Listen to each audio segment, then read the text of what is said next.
జీహెచ్ఎంసీలో BJP కార్పొరేటర్లు నిరసన వ్యక్తం చేస్తున్నారు. వెంటనే కౌన్సిల్ సమావేశాన్ని నిర్వహించాలని డిమాండ్ చేస్తున్నారు.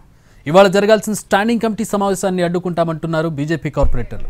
బీఆర్ఎస్, కాంగ్రెస్, ఎంఐఎం కలిసి బల్దియాను లూటీ చేస్తున్నాయంటూ నినాదాలు చేశారు. బీజేపీ కార్పొరేటర్లతో మాట్లాడి నచ్చజెప్పే ప్రయత్నం చేస్తున్నారు మేయర్ గద్వాల విజయలక్ష్మి. తమ సమస్యలపై వినతి పత్రం ఇవ్వాలని కోరారు మేయర్.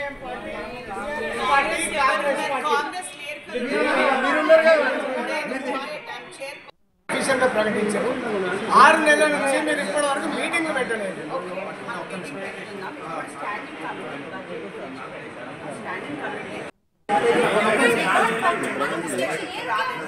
చాలాసార్లు కౌన్సిల్ మీటింగ్ డిస్కషన్ చేసి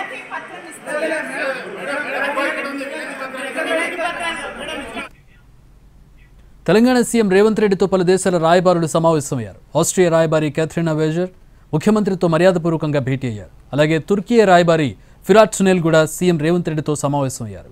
ఈ సమావేశాల్లో రాష్ట్ర నీటిపారుదల శాఖ మంత్రి ఉత్తమ్ కుమార్ రెడ్డి కూడా పాల్గొన్నారు.